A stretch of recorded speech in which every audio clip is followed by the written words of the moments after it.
तो हेलो दोस्तों, आपका फिर से स्वागत है फिजिक्स के एक हमारे नए सेट में। आज का सेट नंबर है नंबर 5। तो आज हम फिर से शुरू करने वाले हैं अपने फिजिक्स के प्रैक्टिस सेट को। जैसा कि हम आपको बताते हैं कि इसमें हम डालते हैं प्रीवियस ईयर के बेहतरीन से बेहतरीन क्वेश्चंस पीच जो कि डाले जाते हैं प्रीवियस ईयर के पेपरों में से उठा के। तो चलिए शुरू करते हैं हम अपने प्रैक्टिस सेट को। इससे पहले हम करेंगे अपने पहले प्रैक्टिस सेट 4 के कुछ बचे हुए क्वेश्चन को। तो चलिए शुरू करते हैं। ये क्वेश्चन है मॉड्यूलेशन से जुड़ा हुआ। जैसा कि पिछले सेट में देखा गया है कि मॉड्यूलेशन में एक ही शिफ्ट में कई सारे क्वेश्चन पूछे गए थे मॉड्यूलेशन से ही जुड़े हुए। तो पढ़ते हैं इस वाले क्वेश्चन को और शुरू करते हैं। क्या बोल रहा है ये? Modulation is required. मॉड्यूलेशन आवश्यक है। A to transmit electric signals over an antenna through free space. एक एंटीना पर मुक्त स्थान के माध्यम से विद्युत संकेतों को प्रसारित करने के लिए। B to improve the signal to noise ratio. Signal से नॉइस अनुपात में सुधार करने के लिए। C to make the low frequency signals travel long distance. कम आवृत्ति के संकेतों को लंबी दूरी तय करने के लिए। D all of the above. उपरोक्त में से सही। बी बताओ कौन। तो बताओ कि इसमें कौन सा आंसर सही होगा। मॉड्यूलेशन के बारे में हमने पहले भी पढ़ा था। मॉड्यूलेशन क्या होता है? मॉड्यूलेशन होता है लो फ्रीक्वेंसी सिग्नल्स को हाई फ्रीक्वेंसी सिग्नल्स पर सुपर इम्पोज करना। क्या होता है? जैसे कि लो फ्रीक्वेंसी सिग्नल्स होते हैं, जैसे हमारे होते हैं ह्यूमन साउंड और अलग अलग तरह की म्यूजिक साउंड्स। तो इस लो फ्रीक्वेंसी सिग्नल्स को हम हाई फ्रीक्वेंसी सिग्नल्स पर क्या कर देते हैं? सुपर इम्पोज करते हैं, जिससे कि वे दूर तक ट्रैवल कर पाती हैं, जिससे हमें बेहतर सिग्नल्स मिलते हैं और क्लियर इंफॉर्मेशन हमारे पास तक पहुंच पाती है। जैसे कि कोई एफएम रेडियो है, उसमें कुछ हमारी साउंड है ह्यूमन साउंड और म्यूजिक साउंड। तो उसके लो फ्रीक्वेंसी सिग्नल्स को एक हाई फ्रीक्वेंसी सिग्नल्स पर हम सुपर इम्पोज करते हैं। तो वो क्या होती है कि वो काफ़ी दूर तक ट्रैवल कर हम पर हमारे पास तक पहुंच पाती है, जिससे हम उसको आसानी से सुन पाते हैं और जो हमें एकदम क्रिस्टल क्लियर सुनाई देती है। तो यही हमारा मॉड्यूलेशन कहलाता है। ये एक बार हमने पहले भी पढ़ा था और बाकी अब क्लियर होगा। तो हमें मॉड्यूलेशन की आवश्यकता क्यों पड़ती है? हमारे क्वेश्चन में ये पूछा गया। To transmit electric signals over an antenna through free space. ये आंसर बिल्कुल ठीक होगा, क्योंकि इलेक्ट्रिक एनर्जी के बिना मॉड्यूलेशन सिग्नल्स को ट्रांसमिट नहीं किया जाता। तो एक एंटीना के जरिए जो सिग्नल्स को इन्वायरमेंट में फैला जाता है, तो फिर एक रिसीवर उसको एक्वायर करता है और एक्वायर करके उस इंफॉर्मेशन को चेंज करके हमारे पास तक पहुंचाता है। To improve the signals to noise ratio. ये भी आंसर हमारा ठीक होगा, क्योंकि जब वो सिग्नल्स को सुपर इम्पोज करता है तो क्या करता है कि उसका एक शार्प और हाई फ्रीक्वेंसी में चेंज करता है, जिससे कि उसकी नॉइस जो है नॉइस ख़त्म हो जाती है। नॉइस होता है बेकार का शोर। जैसे कि कोई इस आसान भाषा में समझो, कोई एफएम होता है, जैसे कोई 98.5 एफएम चल रहा। अगर आप उसकी फ्रीक्वेंसी को थोड़ा कम या थोड़ा ज़्यादा कर दें तो एक चिड़चिड़ाहट की साउंड सुनाई देती है। तो वो क्या, ये इसका काम क्या होता है मॉड्यूलेशन का? तो उसे एक शार्प फ्रीक्वेंसी पर बदलकर, यानी कि हाई फ्रीक्वेंसी में बदलकर एकदम शार्प और क्रिस्टल क्लियर हमारे पास तक पहुंचाता है। To make the low frequency signals travel long distance. ये भी बिल्कुल सही है। तो हमारा इसका सही आंसर होगा all of the above. Next, अब आप प्रैक्टिस सेट्स में देख सकते हैं कि क्वेश्चन का लेवल हमारा धीरे धीरे बढ़ता जा रहा है। जैसे जैसे हमारे कॉन्सेप्ट क्लियर होते जा रहे हैं, ऐसे ऐसे हमारा क्वेश्चन का लेवल बढ़ता जा रहा है। अब धीरे धीरे इसमें क्या है कि न्यूमेरिकल और ऐड करते हुए चले जाएंगे, जिससे हमारे भी 5 से 6 नंबर भी हमारे पक्के होने लगेंगे, जो क्वेश्चन हमारे न्यूमेरिकल्स से पूछे जाते हैं। तो हम धीरे धीरे सारी चीज़ों को करेंगे, लेकिन ऐसा नहीं हो सकता कि सारी चीज़ें एक वीडियो में सीख लें। लेकिन हम थोड़ी चीज़ें करके अलग अलग वीडियो में सीखते रहेंगे। आप धीरे धीरे क्वेश्चनों को प्रैक्टिस सेट को लगाते चलिए। आप देखेंगे कि कुछ टाइम बाद आपका लेवल अप होता जा रहा है। आप जो है, जो क्वेश्चन आपसे बन नहीं रहे थे, पढ़ने में तुम्हें अजीब से लगते थे, वे धीरे धीरे धीरे करके आप ये देखोगे कि आप उनको समझ पा रहे हो, सॉल्व कर पा रहे हो। इस फिजिक्स को पढ़ने के लिए हमारे सबसे पहले बेसिक कॉन्सेप्ट हमारे क्लियर होने चाहिए। तो पढ़ते हैं इस वाले क्वेश्चन को। Which of the following devices is used for modulation and demodulation. Modulation और डीमॉड्यूलेशन के लिए निम्न में से किस डिवाइस का उपयोग किया जाता है? ए मल्टीप्लेक्सर, बहुसंकेतक, A B serial port, C modem, D gateway. तो ये तो काफ़ी आसान क्वेश्चन है, ये तो सीधा फैक्ट से पूछा गया है, तो इसको तो आप कर सकते हैं। तो जाहिर सी बात है मॉड्यूलेशन के लिए हमारा मॉडम का ही यूज किया जाता है। तो हमारा ये प्रैक्टिस सेट 4 ख़त्म होता है। अब हम आते हैं अपने 5 पर। ये हमारे कुछ क्वेश्चन बच गए थे, जैसे कि ये एम्पलीट्यूड मॉड्यूलेशन है, तो थोड़ा सा इसके बारे में समझ लेते हैं। जैसे कि ये कोई मैसेज सिग्नल है और ये कैरियर सिग्नल है, तो ये हाई वेवलेंथ वाला सिग्नल है जिसकी फ्रीक्वेंसी लो है। इतना हम जानते हैं, जिसकी वेवलेंथ ज़्यादा होती है उसकी फ्रीक्वेंसी कम होती है, जिसकी फ्रीक्वेंसी ज़्यादा होती है उसकी वेवलेंथ कम होती है। तो ये वाला सिग्नल कैसा है? ये वाला सिग्नल है हमारा हाई फ्रीक्वेंसी वाला, जिसकी वेवलेंथ हमारी कम है। ये जो हमारा गैप है ये वेवलेंथ है, तो इसकी फ्रीक्वेंसी हमारी बहुत ज़्यादा है तो वेवलेंथ कम है।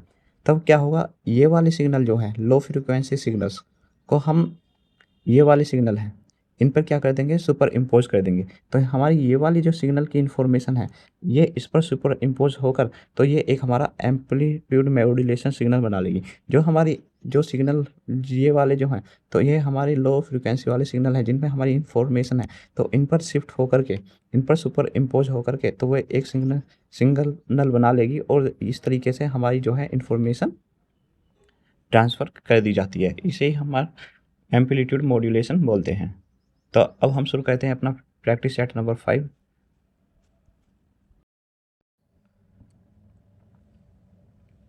ये हमारा प्रैक्टिस सेट नंबर 5। तो पढ़ते हैं इसके पहले क्वेश्चन को। पहला क्वेश्चन क्या है और शुरू करते हैं। First, when a wave goes from one level to another there is change in the. जब कोई तरंग एक स्तर से दूसरे स्तर पर जाती है तो में परिवर्तन होता है।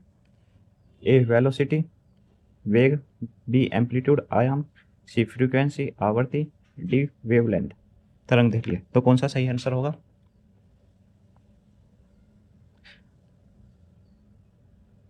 तो ये क्वेश्चन जो है ये क्वेश्चन बुक में भी गलत दिया गया था और इसका आंसर तो सही दिया गया था बुक में, पर ये क्वेश्चन पूछने का जो तरीका था वो गलत था।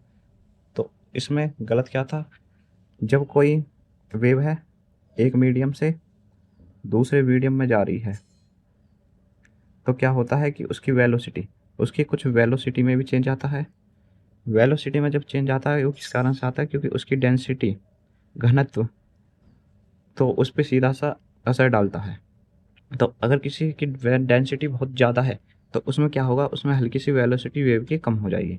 एम्पलीट्यूड, एम्पलीट्यूड का भी सीधा सीधा सा फर्क पड़ता है, क्योंकि किसी की डेंसिटी है और किसी मीडियम, कोई डेंसर मीडियम है जिसकी हाई डेंसिटी है, तो उसमें से अगर कोई वेव जा रही है तो वो क्या करेगा, उसमें थोड़ी सी रिफ्लेक्शन और रिफ्रैक्शन होगी जिससे थोड़ी बहुत एनर्जी उस मीडियम में एब्जॉर्ब होगी, तो उसके एम्पलीट्यूड में भी चेंज आता है। और वेवलेंथ, वेवलेंथ में भी उसकी चेंज आता है, क्योंकि इस मीडियम से वे दूसरे मीडियम में हमारी कोई वेव जा रही है, तो वेव जा रही है तो वो थोड़ा सा बेंड हो रही है, तो क्या होगा कि थोड़े से वेवलेंथ या तो थोड़ी सी उसकी ज़्यादा होगी या कम होगी। कम और ज़्यादा किस वजह से होगी वो सीधा सीधा डिपेंड करेगा इस मीडियम के रिफ्रैक्टिव इंडेक्स पर। तो हमारी ये जो तीनों चीज़ हैं इन तीनों चीज़ों में चेंज आता है। तो हमारे क्वेश्चन में ये होना चाहिए था कि जब कोई तरंग एक स्तर से दूसरे स्तर पर जाती है तो इनमें से किसमें परिवर्तन नहीं आता, तो हमारा वो है फ्रीक्वेंसी। हमारा फ्रीक्वेंसी में कोई अंतर नहीं आता, वो कोई सी भी मीडियम से किसी भी मीडियम में चली जाए। तो इसका सही आंसर होगा फ्रीक्वेंसी। और क्वेश्चन का पूछने का तरीका ये होना चाहिए था कि एक मीडियम से दूसरे मीडियम में जाने पर किस चीज़ में परिवर्तन नहीं आता। आते हैं दूसरे क्वेश्चन पर। व्हेन ए वेव्स, ये तो वही क्वेश्चन दोबारा रिपीट होकर आ गया। Question number 2, in terms of magnetic properties oxygen belongs to.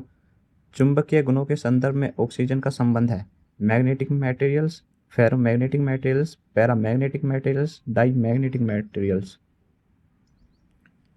तो जानते हैं मैग्नेटिक मटेरियल्स, इससे सीधा सीधा मतलब है कोई भी मैग्नेटिक मटेरियल जिसमें चुंबकीय गुण पाए जाएं, वो कोई भी मटेरियल हो उसे बोलते हैं हम मैग्नेटिक मटेरियल्स, यानी कि चुंबकीय सामग्री।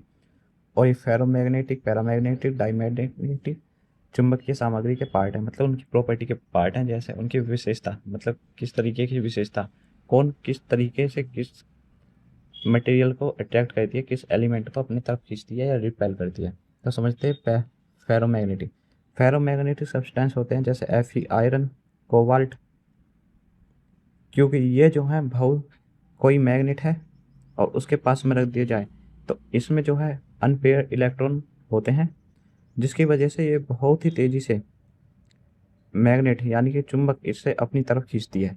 तो इन वाले को ही हम फेरोमैग्नेटिक मटेरियल्स बोलते हैं। फिर आते हैं हमारे डाईमैग्नेटिक मटेरियल्स। डाईमैग्नेटिक मटेरियल्स हमारे ऐसे मटेरियल्स होते हैं, अगर किसी चुंबक के पास रखे जाते हैं तो वह चुंबक उन्हें रिपेल करती है, कि वह अपने तरफ उन्हें खींचते नहीं है, कि ये आपस में चिपकेंगे नहीं, तो इसमें अनपेयर्ड इलेक्ट्रॉन्स नहीं पाए जाते। और फेरोमैग्नेटिक मटेरियल्स और डाईमैग्नेटिक मटेरियल्स के बीच होते हैं पैरामैग्नेटिक मटेरियल्स प्रॉपर्टी वाले। इसमें क्या होता है, जैसे कि ऑक्सीजन है, ऑक्सीजन में 2 अनपेयर्ड इलेक्ट्रॉन पाए जाते हैं। तो अगर ऑक्सीजन को कुछ टाइम के लिए चुंबक के पास रखा जाए तो उसमें कुछ समय के लिए मैग्नेटिक प्रॉपर्टी आ जाएंगी, यानी कि चुंबकीय विशेषता आ जाएंगी। तो कुछ टाइम तक ये चुंबक की तरह बिहेव करने लगेगी। जैसे कुछ एलिमेंट होते हैं, एल्यूमिनियम है, उसे चुंबक के पास रख दिया जाए तो ये कुछ टाइम के लिए बहुत ही चुंबक की तरह बिहेव करने लगेगी, यानी कि उसमें चुंबक का व्यवहार आ जाएगा हल्की मात्रा में, जो कुछ समय के लिए होगा, परमानेंट नहीं होगा। तो उसे बोलते हैं हम पैरामैग्नेटिक। फेरोमैग्नेटिक ऐसे सब्सटेंस होते हैं जिनमें हरदम चुंबकीय प्रभाव रहता है, यानी कि चुंबकीय विशेषता रहती है, चुंबक बहुत ही तेजी से अपने आप तरफ खींचती है। जैसे कि कोई चुंबक है और कोई लोहे की वस्तु है, तो वो एक अपनी तरफ एकदम से झट से खींच लेगी और वे आपस में चिपक जाएंगे।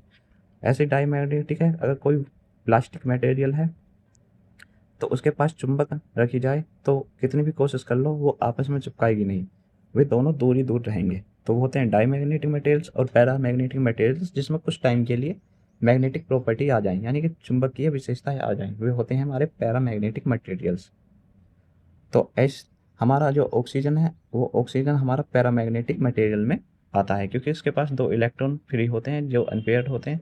तो उसमें क्या होता है कि जब ये चुंबक के पास रखे जाते हैं तो इसमें अट्रैक्शन बन जाता है, जब अट्रैक्शन बन जाता है तो कुछ टाइम के लिए इसमें चुंबकीय विशेषताएं आ जाती हैं, तो इसे बोलते हैं हम पैरामैग्नेटिक मटेरियल। आ गया है हमारा अगला क्वेश्चन, जो है एक न्यूमेरिकल और ये मॉड्यूलेशन से जुड़ा हुआ है। अब देखो मॉड्यूलेशन के एक ही शिफ्ट में 40 क्वेश्चनों में कितने क्वेश्चन पूछे गए हैं। ये 2019 वाले प्रीवियस ईयर है, आप जाकर के उसमें इन क्वेश्चनों को देख सकते हैं, इंटरनेट पर से डाउनलोड कर सकते हैं कि ये क्वेश्चन उसमें है या नहीं है। अब करते हैं हम अपने अगले क्वेश्चन को। Calculate the modulation percentage if the modulation signal is 8 volt and carrier is of 12 volt. Modulation प्रतिशत की गणना करें यदि मॉड्यूलेशन सिग्नल 8 वोल्ट है और कैरियर 12 वोल्ट है। करो सॉल्व, सॉल्व कर कर अपना आंसर बताओ। तो सबसे पहले हमें बेसिक से इसका फॉर्मूला पता होना चाहिए, जब ही हम क्वेश्चन को कर पाएंगे। बिना फॉर्मूले के हम कुछ नहीं कर पाएंगे। फिजिक्स में हमारे टर्म और उनके फॉर्मूले और उनके बेसिक कॉन्सेप्ट, ये तीनों चीज़ पता होने चाहिए, तभी हम फिजिक्स के न्यूमेरिकल को कर पाएंगे। नहीं तो हमें ये क्या करना पड़ेगा, छोड़ने पड़ेंगे। तो इसलिए हमें एक एक टॉपिक के फॉर्मूले याद होने चाहिए। और न्यूमेरिकल्स ज़्यादा टॉपिक से नहीं बनते, ये बनते हैं रजिस्टर से, लेंस से, पावर ऑफ लेंस से और करंट से, मैग्नेटिक फ्लक्स से। बस ये कुछ गिने चुने टॉपिक हैं जिनसे सीधे सीधे न्यूमेरिकल पूछे जाते हैं, जैसे मॉड्यूलेशन से, फोर्स से, ग्रेविटेशन से। लगभग ये मेन टॉपिक हैं जिनसे हर बार क्वेश्चन पूछे जाते हैं। बाकी तो अदर टॉपिक से 1-2 क्वेश्चन कभी कभार पूछ लिया जाता। एक हमारा मैग्नेटिक फ्लक्स वाला टॉपिक भी काफ़ी पूछा जाता। चलो सॉल्व करते हैं अपने क्वेश्चन को। हमें परसेंटेज, मॉड्यूलेशन परसेंटेज पता करने के लिए इसका फॉर्मूला पता होना चाहिए। मॉड्यूलेशन परसेंटेज का फॉर्मूला क्या होता है, जैसे I V modulation signal upon modulation carrier into 100। तो हमारा क्या होगा, मॉड्यूलेशन सिग्नल कितना है हमारा 8 वोल्ट, एंड कैरियर सिग्नल कितना है हमारा 12 इंटू 100। सॉल्व करो, 12×72 12×72 12×72, यानी कि ये नॉन टर्मिनेटिंग टर्म है। 0.6666 आता ही चले जाएगा, कितना ही डिवाइड कर लो इंटू 100। तो 100 की मल्टीप्लाई करेंगे तो 66.66। तो हमारा सही आंसर क्या होगा, अगर हम अप्रोक्स वैल्यू में लेंगे तो ये हो जाएगा हमारा 67। अगर हमारा ये 0.5 यानी 0.5 से कम है तो हमारा ये 66 लिया जाता है। अगर ये 0.5 से ज़्यादा है ये वाली वैल्यू तो हमारी एक बढ़ाकर ली जाती है तो 67। तो इसका सही आंसर हमारा होगा 67। नेक्स्ट क्वेश्चन,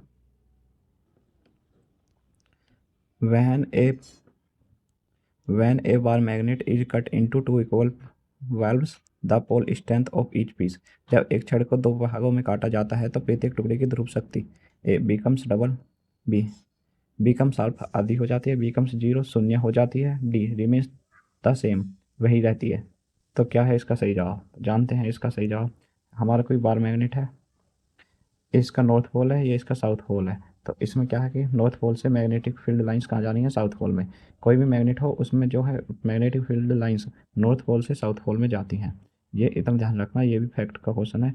ये भी आसानी से बन सकता है कि इलेक्ट्रोमैग्नेटिक फील्ड की इलेक्ट्रिक फील्ड लाइंस जो है किस पोल से किस पोल की तरफ ट्रैवल करती हैं, वो करती हैं नॉर्थ पोल से साउथ पोल की तरफ। और मैग्नेट के अंदर जो ट्रैवल करती हैं वो करती हैं साउथ पोल से नॉर्थ पोल। बाहर की तरफ इलेक्ट्रिक फील्ड लाइंस जो है ट्रैवल करती हैं नॉर्थ पोल से साउथ पोल की तरफ, और मैग्नेट के अंदर करती हैं साउथ पोल से नॉर्थ पोल की तरफ, साउथ पोल से नॉर्थ पोल की तरफ। इतना जरूर याद रखना। अब क्वेश्चन में कहा जा रहा है कि इस वाली मैग्नेट को यहाँ से बीच से काट दिया जाए तो मैग्नेट पे क्या प्रभाव करेगा। तो हमारी ये दो मैग्नेट हो जाएंगी और ये वाली दो मैग्नेट। अब इसके लिए साउथ पोल लिए, नॉर्थ पोल दिए, साउथ पोल लिए, इसके लिए नॉर्थ पोल लिए, साउथ पोल लिए। तब क्या होगा, ये वाली इलेक्ट्रिक नहीं मैग्नेटिक फील्ड लाइंस ये वाली नॉर्थ पोल से साउथ पोल की तरफ जाएंगी और इसके अंदर साउथ पोल से नॉर्थ पोल की तरफ, इस तरीके से इसमें ही। तो अब इसके लिए नॉर्थ पोल ये हो गया, साउथ पोल ये हो गया, इसके लिए नॉर्थ पोल ये, साउथ पोल ये। अब इसके बाद भी अगर आप इसे यहाँ से काटो तो फिर तब भी ये ऐसे बन जाएंगी, इसके लिए नॉर्थ पोल ये, साउथ पोल ये। तो फिर इस तरीके से ये वर्क करने लगेगी। हमारा आंसर है बिकम्स डबल हो जाती है, ये भी गलत हो गया। बिकम शार्प आधी हो जाती है, कोई चेंज नहीं होगा, बिकम 0। अभी भी इसमें मैग्नेटिक की प्रॉपर्टी तो रहेंगी, चाहे इसे कितनी भी बार काटो शून्य हो जाती है, ये भी गलत, रिमेन सेम। तो ये अब भी सेम तरीके से बिहेव करेगी। तो ये कैसी रहेगी, सेम रहेगी। तो आप किसी भी बार मैग्नेट को कितने भी पीस में काटो लेकिन वो किस तरीके से बिहेव करेगी, बिल्कुल सेम तरीके से।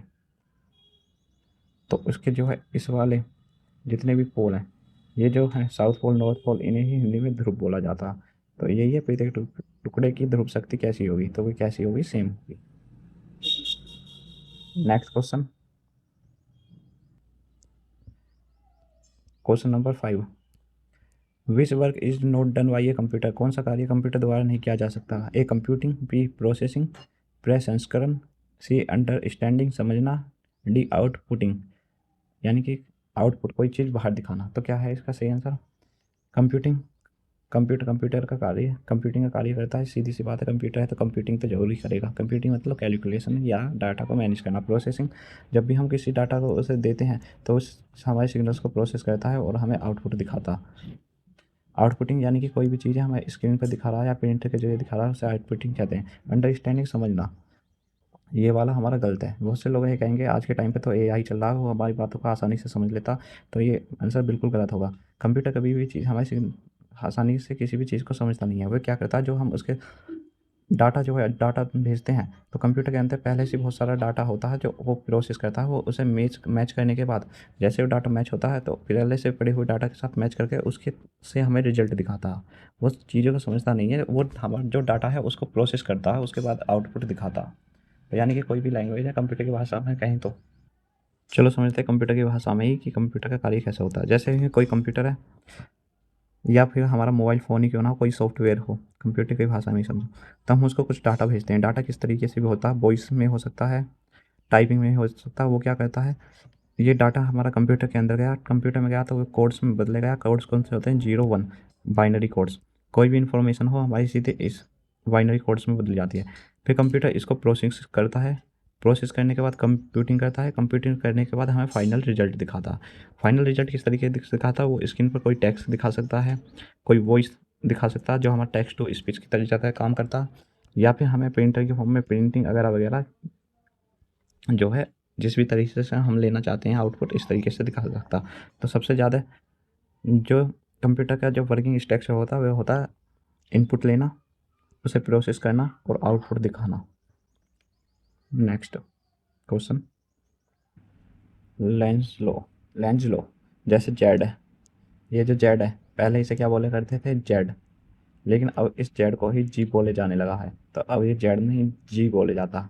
ये हमारी जेन जी जनरेशन जो है इसको जी बोलने लगी है। तो अब कहीं भी आप जेड कि अगर जी बोलना है तो ये जो है अब से इसका नाम जी हो गया। तो आप ये मत समझे कि ये गलत बोल रहा है, जेड को जी बोल रहा है। अब जो है, अब जो हमारा लैंग्वेज में जो टच आ रहा है जेड को बोलने का वो आ रहा है जी। तो इसलिए अब इस जेड को नई बोली में जी बोले जाने लगा है।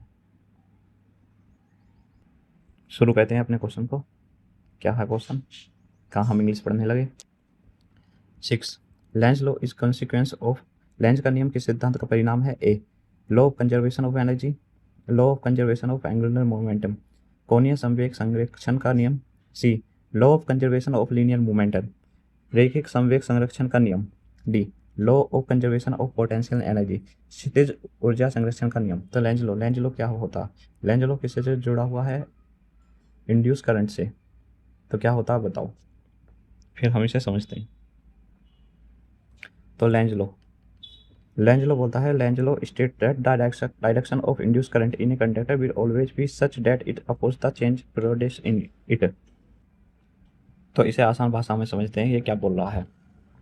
डायरेक्शन ऑफ इंड्यूस करंट यानी कि कोई भी हमारी कोईल है, तो ये हमारी कोई मैग्नेट है जिसमें कोई जो है इलेक्ट मैग्नेटिक फ्लक्स, यानी कि इसकी तरफ कोई मैग्नेटिक फ्लक्स है वो जाती है, तो उसमें कोईल में जो करंट होगा तो इस तरीके से पैदा होगा कि जो है ये जो मैग्नेटिक फ्लक्स जो आ रही है तो इसका यानी कि जिस चीज़ से ये मतलब प्रोड्यूस होने से बन रही है तो उसका क्या करेगी, अपोज करेगी। अगर इसकी डायरेक्शन ऐसी होगी तो उसकी डायरेक्शन उसकी जस्ट उल्टी होगी। तो यही हमारा क्या बोलता है, लेंज लॉ। यानी कि किसी भी कॉइल में जो इंड्यूस करंट पैदा हो रहा तो वो इस चीज़ का अपोज करेगा कि वो किस कारण से पैदा हो रहा। मतलब कारण क्या होगा, इलेक्ट्रोमैग्नेटिक फ्लक्स जो किसी भी मैग्नेटिक से आती हैं। और मैग्नेटिक फ्लक्स क्या होती हैं, जो इलेक्ट्रिक फील्ड लाइंस होती हैं उन्हें हम मैग्नेटिक फ्लक्स बोलते हैं। तो इसका सीधा सा फॉर्मूला है, electromagnetic flux equal to -n × d∅/dt। n होता है हमारा टर्न्स ऑफ कॉइल, फाई होता है हमारा इलेक्ट्रोमैग्नेटिक फ्लक्स, डी होता है हमारा टाइम टेकन। तो ये किस पर डिपेंड होता है, law of conservation of energy, यानी उसको शो करता है। This is the fundamental law of physics state that energy can not be created और destroyed, it can only change. यानी कि हमारी जितनी भी टोटल ब्रह्मांड के अंदर एनर्जी है वो कैसी है, कंजर्वेटिव है, वो बस चेंज हो सकती है। जैसे मैकेनिकल से इलेक्ट्रिक मैकेनिकल एनर्जी से इलेक्ट्रिक एनर्जी में, इलेक्ट्रिक एनर्जी हीट एनर्जी में, हीट एनर्जी को वो चेंज कर सकते हैं इलेक्ट्रिक एनर्जी में, और इलेक्ट्रिक एनर्जी को थर्मल एनर्जी में। लेकिन पूरी की पूरी यूनिवर्स की यानी कि पूरी पूरी ब्रह्मांड की एनर्जी कैसी है, कंजर्व, यानी कि जहाँ तक वो ख़त्म हो सकती और ना ही वो बढ़ सकती। तो, तो आते हैं क्वेश्चन पर। तो हमारा लेंज लॉ इसके कॉन्सिक्वेंस ऑफ, लेंज का नियम किस सिद्धांत का परिणाम है, law of conservation of energy, law of conservation of angular momentum, law of conservation of linear momentum. तो अब तो हमने पढ़ ही लिया है, तो इसका आंसर क्या होगा, law of conservation of energy. Next question आ जाओ, शुरू करते हैं। 7, if G, M E and R E denote the universal gravitational constant, यानी कि जी ग्रेविटेशनल कॉन्सेंट है, M E mass of the earth है और R E radius of the earth है respectively. Then the acceleration of a body due to gravitation on the earth surface G is given by. तो उसका acceleration due to gravity क्या होगा जो दिया गया है, यदि जी एम ई और आर ई क्रम से सार्वभौमिक गुरुत्वाकर्षण स्थिरांक पृथ्वी के द्रव्यमान और पृथ्वी की त्रिज्या को दर्शाते हैं, तो पृथ्वी की सतह पर गुरुत्वाकर्षण के कारण किसी पिंड का त्वरण जी न्यून द्वारा दर्शाया जाता है। तो बताइए क्या है इसका सही answer? Acceleration due to gravity, जिसे हम जानते हैं G equal to G M E upon R square. तो ये अर्थ की बात हो रही है, तो यहाँ पर डेनोट हुआ आर ई से। जी हमारा होता है ग्रेविटेशनल कांस्टेंट, एम ई होता है हमारा मास ऑफ अर्थ, और आर होता है हमारा रेडियस ऑफ अर्थ, यानी कि ये पृथ्वी की त्रिज्या, ये पृथ्वी का भार, ये एक्सीलरेशन ड्यू टू ग्रेविटी, और ये क्या है? Gravitational constant. तो कौन सा आंसर सही है? G equal to G R E M, ये गलत। G equal to G R E M E square, ये सही है। G equal to G M E square, इसके ऊपर स्क्वायर नहीं है, ये वाला गलत। तो हमारा सही आंसर क्या होगा? बी। हमें क्या रहा था? हाँ, G equal to G M E upon R square, क्या है? Acceleration due to gravity. Next question हमारा 8, यदि एक अभिसारी लेंस के सामने 40 सेंटीमीटर की दूरी पर एक पिन रखी जाती है, तो अभिसारी लेंस एक छवि को बनाता है जो वास्तविक, उल्टी और वस्तु के आकार के बराबर होती है, तब लेंस की क्षमता क्या है? करते हैं इस वाले क्वेश्चन को। 8, यदि सबसे पहले समझते हैं कि लेंस ऑफ पावर, पावर क्या होती है? पावर ऑफ लेंस, डेफिनेशन होती है इसकी, power of lens tell how strongly it converse और डाइवर्स और लाइट, यानी कि कोई एक अभिसारी या अपसारी लेंस है, जो उसकी किरण है, किरण को कितनी कितनी पावर से, यानी कितनी क्षमता से उसका अभिसार या अपसार कर रहा है, उसे ही क्या बोलते हैं हम? Power of lens. Power of lens का फॉर्मूला आता है P equal to 1/f, power equal to 1/f, यानी कि एफ होती है हमारी फोकल लेंथ। फोकल लेंथ क्या होती है? यानी कि लेंस से लेकर फोकस तक की दूरी, उसे ही हम क्या बोलते हैं? Focal length. यूनिट क्या होती है इसकी? होती है डायोप्टर, यानी कि 1 नंबर का क्वेश्चन यहाँ से शुरू मिल गया। पावर की यूनिट क्या होती है? वो होती है डायोप्टर। दो तरह के लेंस होते हैं, कॉन्वेक्स लेंस और कॉनकेव लेंस। कॉन्वेक्स लेंस होते हैं अभिसारी लेंस, और कॉनकेव लेंस होते हैं अपसारी lens. Convex lens convex lens कुछ इस तरीके के दिखाई देते हैं, और कॉनकेव लेंस इस तरीके के दिखाई देते हैं। तो अगर कॉन्वेक्स लेंस होता है तो हमारा उसके लिए लेते हैं हम पॉजिटिव पावर, और नेगेटिव, अगर नेगेटिव पावर तब लेते हैं जब हमारा होता है कॉनकेव लेंस। तो करते हैं अपने क्वेश्चन को। तो हमसे कहा गया कि यदि एक अभिसारी लेंस, यानी कि एक अभिसारी कॉन्वेक्स लेंस है, तो उस पर एक 40 सेंटीमीटर की दूरी पर एक पिन रखी गई है। तो 40 सेंटीमीटर की दूरी पर एक पिन रखी गई है, तो अभिसारी लेंस एक छवि बनाता है जो वास्तविक है। वास्तविक इमेज कैसी होती है? उल्टी। तो वास्तविक इमेज बनाई जो उल्टी है और वस्तु के आकार के बराबर है, यानी कि ये वाली इमेज और ये वाली इमेज अगर ये बराबर है, तो ये क्या होगी? सेम दूरी पर होगी। तो तब लेंस की क्षमता क्या है? तो हमें लेंस की क्षमता बतानी है। तो लेंस की क्षमता क्या होती है? P equal to 1/f। तो हमें सबसे पहले क्या चाहिए? Focal length. लेकिन हमारी फोकल लेंथ तो दी नहीं गई। लेकिन जब ये इमेज यहाँ से और यहाँ दोनों बराबर है, तो ये क्या है? और यहाँ से यहाँ फोकस है, तो ये जो है यहाँ से यहाँ टोटल कितनी होगी? 2 फोकल लेंथ। यहाँ से लेकर यहाँ तक की जो डिस्टेंस है, ये जो डिस्टेंस है, इसे हम मान लेते हैं ए, जो कि किस के बराबर होगी? 2f के बराबर होगी। तो हमें तो हमें अपनी क्या चाहिए? Focal length. फोकल लेंथ क्या है? फोकस से लेकर लेंस तक की दूरी। तो हो हमारी कितनी होनी चाहिए फिर? अगर ये हमारा यहाँ से यहाँ तक का पूरा 2f है, तो ये हमारा कितनी हो जाएगी? f। 2f की वैल्यू हमें कितनी दी गई है? 40 सेंटीमीटर, यानी कि इसकी दूरी दी गई है हमें 40 सेंटीमीटर। तो इसका आधा, तो हमारी फोकल लेंथ कितनी हो जाएगी? 20 सेंटीमीटर। अब निकालते हैं हम पावर ऑफ लेंस को, लेंस की क्षमता को। फोकल लेंथ हमारी 20 आई है, तो लेंस की पावर, हमारा अभी सारी लेंस है कॉन्वेक्स लेंस है, तो कॉन्वेक्स लेंस के लिए पावर कैसी होगी? पॉजिटिव। लेंस के लिए पावर पॉजिटिव होगी, तो P इक्वल टू 1/20। इससे इसमें डिवाइड देंगे तो हमारा कितना आएगा? और ये यूनिट हमारी है सेंटीमीटर में, तो इससे सेंटीमीटर से मीटर बनाने के लिए इसमें 20 क्या करेंगे? 100, यानी डिवाइड देंगे तो कितना आएगा? 20 और 5, यानी 5 से फिर 1 में डिवाइड देंगे तो हमारा बनेगा कितना? 1/5। तो यानी कि P इक्वल टू कितना हो जाएगा हमारा? 1/1/5, जो कि हो जाएगा हमारा 5 के बराबर। और ये 5 का क्या होगा? हमारा पॉजिटिव। ये 5 होगा हमारा पॉजिटिव, क्योंकि कॉन्वेक्स लेंस है, तो हमारा कितना आएगा आंसर? +5 डायोप्टर। Next question. अब आता है हमारा नाइन्थ क्वेश्चन। नाइन्थ क्वेश्चन और 10th क्वेश्चन। तो इन दोनों क्वेश्चन को आप ट्राई करना, ये न्यूमेरिकल से जुड़े हुए हैं, आप कर पाते हैं तो करना, नहीं तो कल को फिर हम इसे करा देंगे। तो हमारे 2 क्वेश्चन है ये 9th और 10th, जो कि कल के प्रैक्टिस सेट में करवाए जाएंगे। तो वीडियो को ख़त्म करते हैं आज यहीं पर ही, और लेकर आएंगे कल को और बेहतरीन से क्वेश्चन आपके लिए।